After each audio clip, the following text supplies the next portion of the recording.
check out my 4-year anniversary video. It came out a couple days ago. If you guys haven't checked that out yet, make sure you guys do. Leave a like on tonight's video. Let's see if we can get this video to. Let's do a classic 100. Let's see if we can get this video to 100 likes. Let's see if we can do that.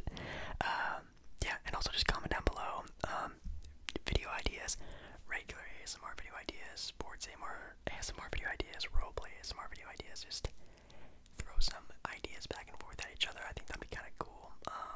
Yeah, other than that, I guess we can just finally get into tonight's video.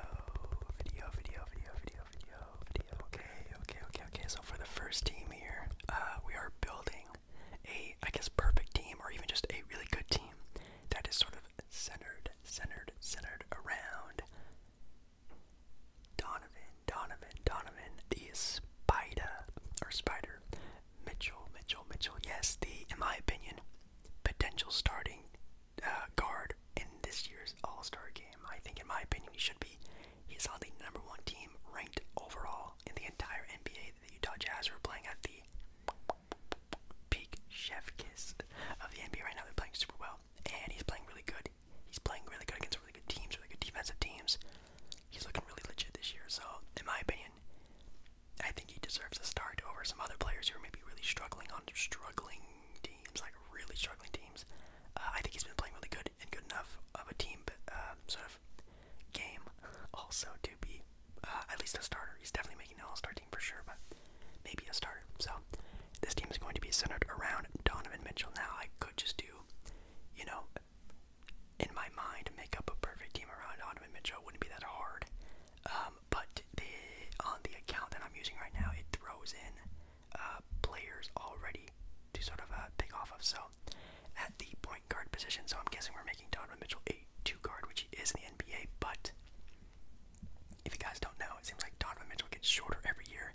I think when Donovan Mitchell got drafted, he was like 6'4"-ish, 6'3", and then now he's like 6'2", and then now I looked it up, he's like 6'1", 6 foot. Like, he keeps getting shorter every time I look up his height, so it's pretty crazy. I think I'd like him at maybe a point guard type position, but then again, in the NBA, there's not really a point guard or a shooting guard. There's just sort of combo guards, a guard and then an off guard type of situation, kind of like how Portland does it with Dame and CJ.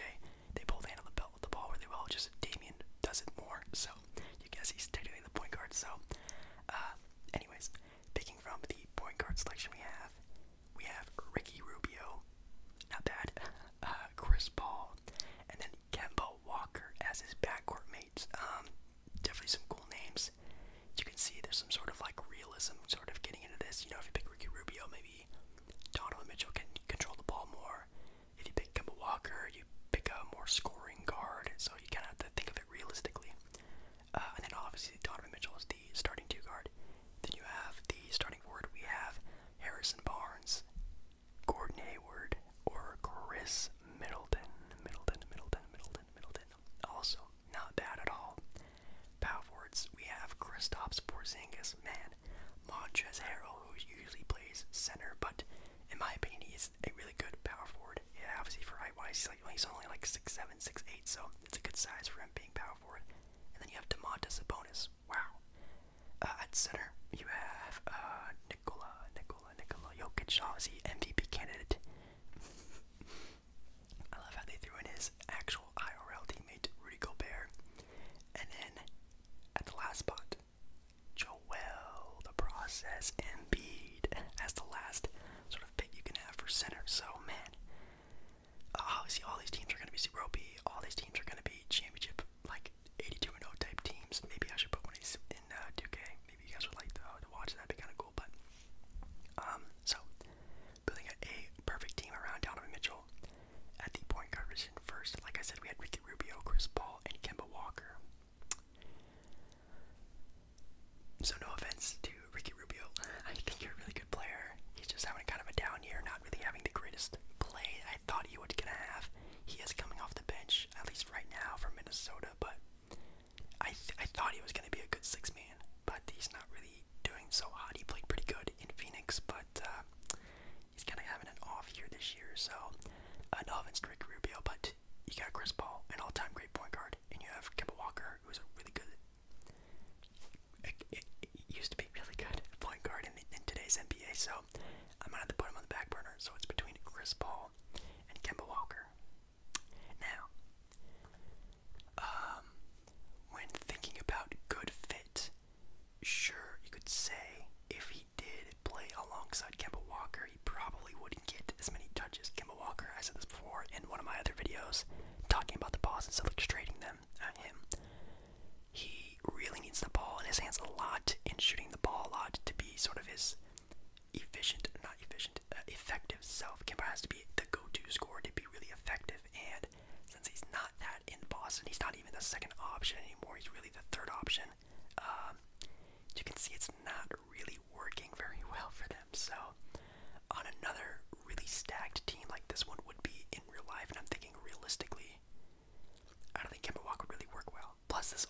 going off of this current year. It's coming off of, wow, they're playing right now. It's not like their prime selves or anything like that. So I think Chris Paul is probably going to be everyone's answer for this one. Make sure also you comment down below your teams and things like that. I really wanted to hear your guys' opinion. So yes, I'm taking Chris Paul as the point guard. So we have a backcourt of Chris Paul and Donovan Mitchell. I think that's a really good backcourt.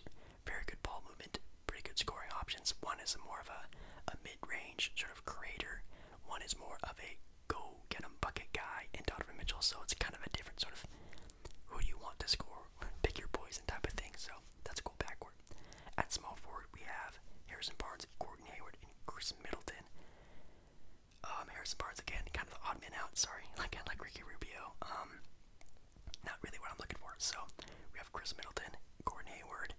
Gordon Hayward. This is a lot closer than it would be last year. If you guys asked me last year, it would be easily Chris Middleton, no doubt about it. But we're talking about this current year. In this current year, Gordon Hayward has been playing very well, actually, like almost very close to how Gordon Hayward used to play in Utah. Not as effective, but still very good. Averaging 20 plus points per game, looking more efficient, looking pretty nice. So, would I pick him over Chris Middleton though? I think I'm going to look up right now their 3-point percentages, because I think that's really what it's going to come down to. I don't need a, creating shot creator type of guy, because I have that, and obviously Chris Paul, Donovan Mitchell. I really just need to space the floor a lot to create space for those guys, and this really might just come down to 3-point percentage, because obviously they're both, in my opinion, pretty good 3-point shooters. Chris Middleton this year is averaging 20 points per game, not bad, and is shooting a 45% on the year. He's averaging about 6 a game, making about 2.5 to 3 a game. Wow, that's pretty good, not gonna lie. That's 9 easy points given on a night. Then you take a look at Charlotte for Gordon Hayward, averaging 22.6 points per game, so averaging more points. In my opinion, probably also a better sort of facilitator, averaging 42% from 3. Wow, so it's very close. Oh god.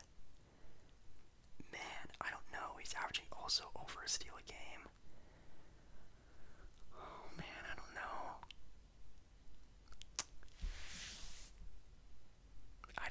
I don't think there's any wrong answer. By the way, there's no wrong answers anyway on my channel. There's no wrong answers, but I think you could really say either one and there's still no wrong answer.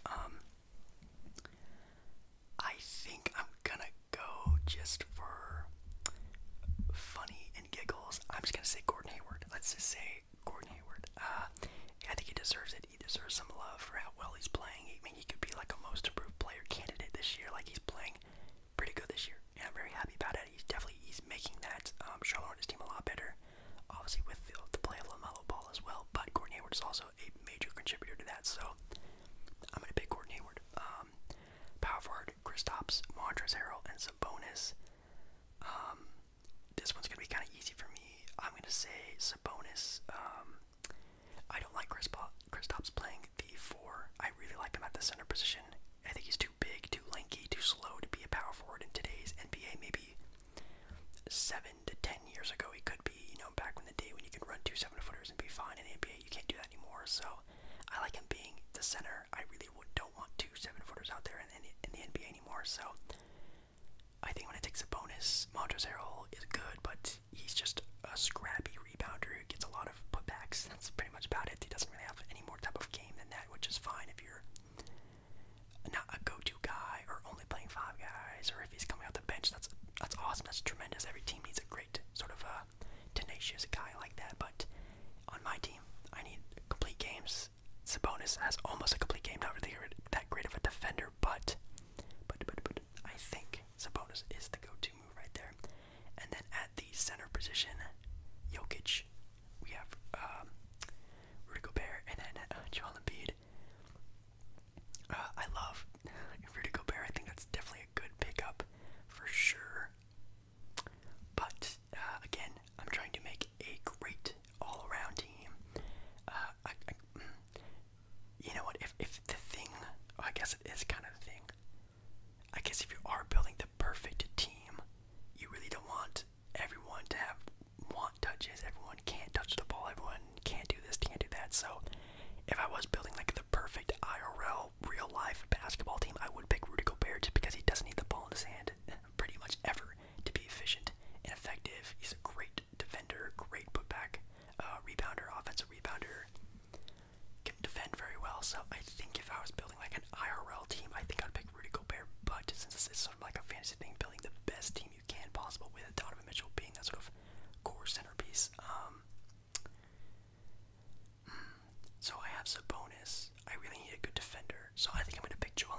obviously Jokic plays at an MVP type of level, but Sabonis also has a sort of facilitating big man post game. Jokic just does it at a tremendous level, you know, head and shoulders above Sabonis. I think with Joel Embiid, he can be a little bit more of just a paint defender. Can obviously create his own shot, good mid-range, good spot up. Can even hit shots from three. So, and also an MVP candidate just like Jokic. So, I think that is going to be my team. So I think my team is going to be Chris Paul, Donovan Mitchell, Gordon Hayward, Sabonis, and Joel Embiid. I think that's not bad. Again, you could switch out Gordon Hayward for Chris Middleton. I think he'll be fine. If you're a big fan of Kristaps, which this year I'm not. Maybe if it was like prime Kristaps, maybe yeah, I'd throw him in. But it's this current year. I'm gonna take Sabonis anyway. But and also the last center position, those are all stacked. You can literally pick any single one of those centers and be totally fine. Okay. We're on to number 2 now, and this one is building a perfect team, or just build a team around Kevin Durant. So this one should be, again, very easy to the rest of them. This one is more of a realistic one, so they don't have a lot of sort of fantasy type players. It's more of like an actual realistic team. So this one you gotta use your noggin a little bit more. So building a team around Kevin Durant. At the point guard positions, they only have 2 this time for each position. They have Derrick Rose or Drew Holiday. Again, going off of their current years, Derrick Rose just getting traded to the New York Knicks, so hopefully he can keep up there. At the 2 guard position, which arguably is going to be our next go-to guy, is either Klay Thompson or Jimmy Butler. Pretty good names. Obviously, Katie at the 3. Then you have power forward. You have Jay Crowder or PJ Tucker. Again, it's more of a realistic team, you know, cap space and stuff. And then at center you have Miles Turner or Al Horford. So pretty interesting, not gonna lie. Definitely more of a use your noggin type one. I think there are some definitely right answers and wrong answers. No, I'm not. You can pick any one of these ones, and obviously if you have Kevin Durant, you're gonna be fine. So you can pick literally any of these guys. Starting with the point guard position though, Derrick Rose, Drew Holiday. I think Derrick Rose is a great 6th-man point guard. I think he's a good off-the-bench point guard. I don't really think you can run through Derrick Rose. I don't think he can be your 2nd or 3rd option on a team like he was in Detroit, which he was doing fine. He was averaging around 20 points per game. I think he was still coming off the bench, though. I don't know if he was actually starting. But I gotta go with Drew Holiday. Obviously, Drew Holiday is still known as one of the best perimeter defenders, if not the best perimeter defender in the NBA. Very good guard. He can play the 1, he can play the 2. Very switchable. He's very strong. I've seen him before guarding Giannis in the post in Bucks practice videos. It's kind of cool to see that. A capable 3-point shooter or a scorer. So I think for a 3rd option, I think Drew Holiday isn't all that bad. So Drew Holiday at the 1. Drew Holiday at the 1. At the 2.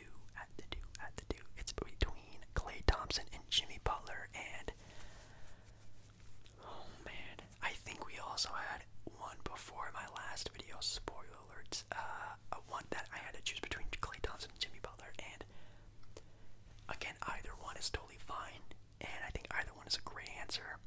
I mean,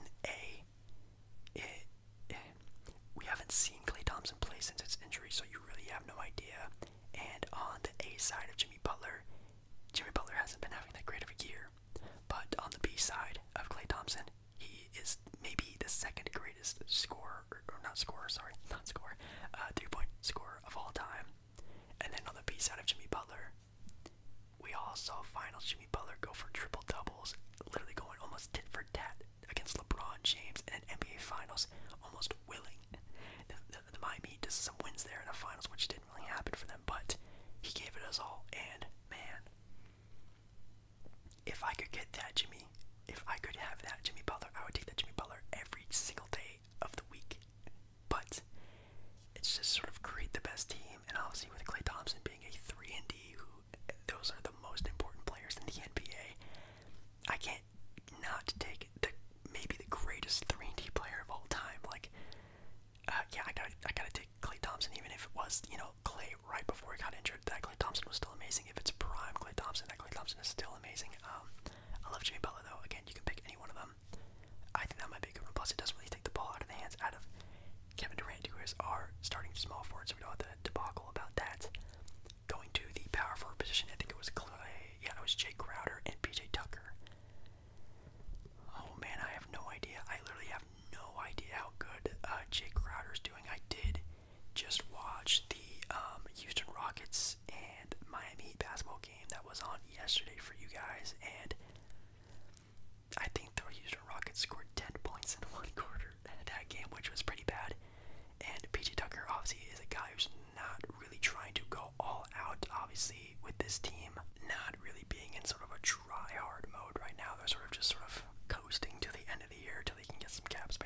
sign a new free agent or something like that. But I think I'm gonna take Jay Crowder. I think definitely PJ Tucker's a better post defender, like inside interior defender, but I think just having Jay Crowder is just a better player at this point in time. Obviously, if it's like again all time or even 2-3 years ago, I'm picking PJ Tucker, but Jay Crowder's averaging 10 points and 5 rebounds this year, averaging nearly 35% from three, which isn't bad. So I'm gonna take Jay Crowder, even if obviously it says Kevin Durant at the 3, Jay Crowder at the 4. I might just in my mind just have Jay Crowder be the 3 and then have Kevin Durant play the 4, which I think is what they do now in real life. So yeah, I'm gonna do that. So we have Drew Holiday, Klay Thompson, Kevin Durant, Jay Crowder at the 5, Miles Turner, or Al Horford. This one's pretty easy for me. I'm taking Miles Turner. Sorry, I don't know why I forgot his name for a second. Miles Turner. Playing pretty well this year, and that's why I'm taking him. I think Al Horford can be a good piece. Again, we're not thinking about contracts. Don't take the contract. Take the contract out of your mind. It doesn't matter. But he plays okay. But I think he's still barely an NBA player. And nowadays, sure, he can stretch the floor a little bit. And sure, he's a very smart player. I would love him to be, on my bench, helping out my guys. But I don't really want him playing. So I'm gonna take Miles Turner. I think that's a pretty easy one. So Drew Holiday, Klay Thompson, Kevin Durant, Jay Crowder, Miles Turner.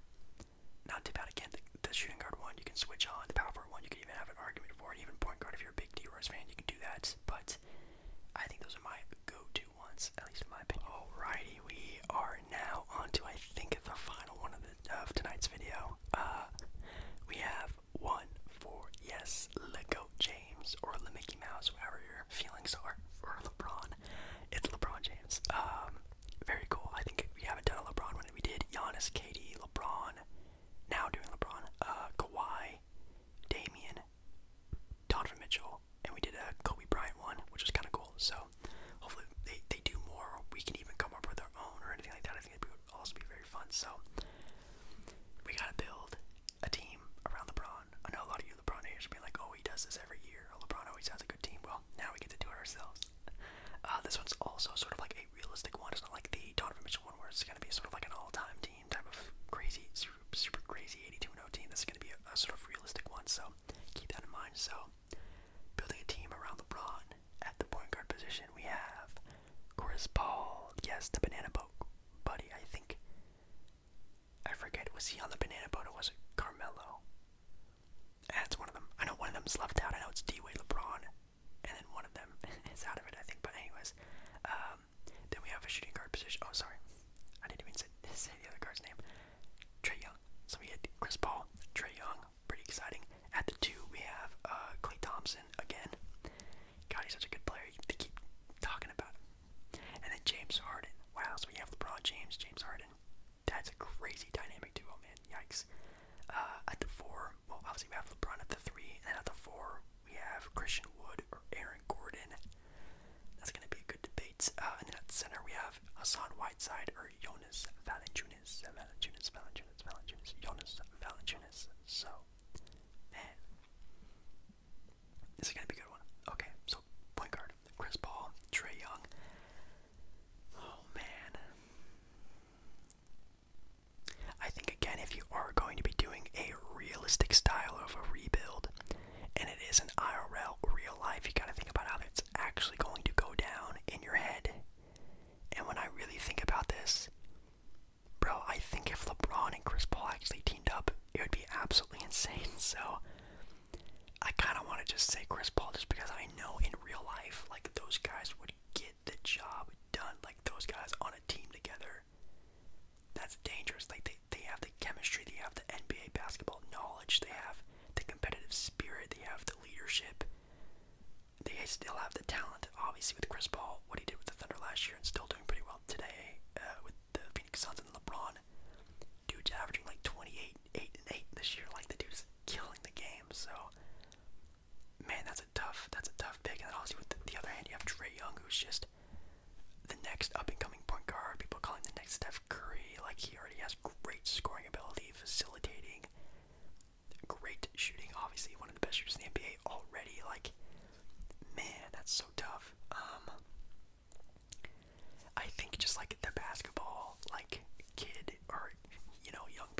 watching Chris Paul growing up, watching LeBron growing up, and them knowing I know they have good chemistry together, I think I'm just gonna put them on the same team. So this might be a bad pick, but hey, this is just me being me. I'm gonna pick Chris Paul. I think obviously you could pick Trae Young, that'd be totally fine, but Chris Paul, not as good of a scorer, no doubt about it, but maybe a better floor general, maybe a better defender. He definitely has some plus sides to him over Trae Young, but obviously Trae Young is just an all-out baller scorer over Chris Paul, no doubt about it. So yeah, I'm gonna pick Chris Paul. And then at the 2 we had Klay Thompson and James Harden. Wow. Oh man.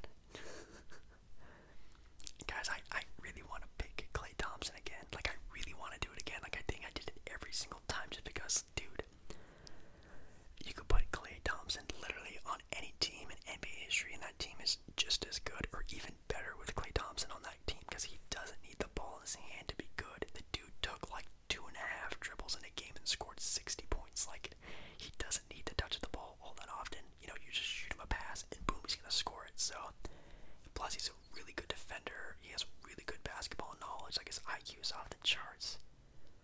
Man, but then James Harden is just, oh my god, he's one of the best scorers of all time. Like, James Harden is just, he uses the game to his advantage every single day, and a great facilitator. The dude can get 14 assists in his sleep sometimes. So,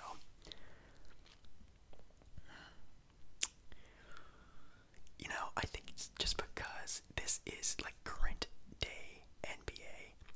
If this was an all-time team, and I could get prime Chris Paul and prime LeBron James, I think I would pick James Harden. But due to the fact that, you know, Chris Paul is kind of old, not the greatest on defense anymore, and then you have LeBron, who always gets jokes about, you know, well, it's not the finals, so why is LeBron playing defense? So I think that is true. LeBron doesn't, he definitely doesn't, he takes some plays off. So just because of that, I think also having James Harden on the team, not saying he's a bad defender, I know that's a very old slander, I'm not stupid, he's not a bad defender, but I do think Klay Thompson is a better defender than James Harden, so I am going to pick Klay Thompson just due to that fact, and also just because having Chris Paul, LeBron, that's a lot of ball to go around, and I think having, you know, maybe the ball stick a little bit too much with James Harden, and then also Chris Paul, LeBron gets left out, or Chris Paul, or this, out, or the other, so I'm going to pick Klay Thompson. So that is done. We have James,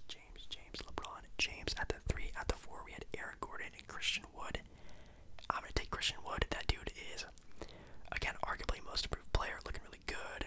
He's not that much of a shooter. I think Eric Gordon definitely has that on him, but we already have great shooting in Klay. We have a really good three-point shooter now with LeBron James adding that to his game, and then Chris Paul's a pretty decent one as well, so I think we're sort of fine with that sort of aspect of the game. Christian Wood can be a pretty good, you know, inside scorer, somewhat of a paint defender. We still have to see maybe a year or two down the line he could be a little bit better at it, but Christian Wood at the 4, and then I actually have to see who's at the 5. I'm really liking the team so far. It's looking pretty good. Oh yeah, we had Hassan Whiteside and Jonas Valanciunas. Oh man, I think Hassan Whiteside definitely gets a lot of slack for being sort of like lazy or not very good in the NBA anymore, sort of just like an old style big man, and it definitely makes sense. You know what I think? I think I am gonna take Jonas Valanciunas just because, again, he's thinking real life IRL basketball. I think maybe Jonas Valanciunas would just fit better with this team and its play style. So I think I'm gonna take Jonas Valanciunas. No offense to Hassan, I think Hassan can still play in the NBA. I think he's getting paid like the veteran minimum this year, which is super crazy. God, that dude was like an all-star a couple years ago, it seems like. But I think just better fit-wise, not clogging the paint a whole lot. I know Hassan sort of lives and breathes in the paint right under the basket, so I think spreading the floor a bit with Jonas will be good. So again, final team: Chris Paul, Klay Thompson, LeBron, Christian Wood, Jonas Valanciunas. That's a pretty good all-around team. That's definitely a top contending team. Now again, you can take Trae Young, James Harden, LeBron, and then you can have either Christian Wood or Eric Gordon, or then you can have Hassan Whiteside being a big-time 7-footer, or even Jonas Valanciunas. Like, that's still a good team, but I think my team's good. Maybe I think definitely the one you could probably pick over is Trae over Chris Paul. I think that would probably be like my only mistake, but again, just my basketball joy in my heart makes me want to see Chris Paul and LeBron play on a team together at least once. So yeah, I think that's gonna be it for me, guys. So thank you so much for watching this video. If you liked the video, make sure to obviously like,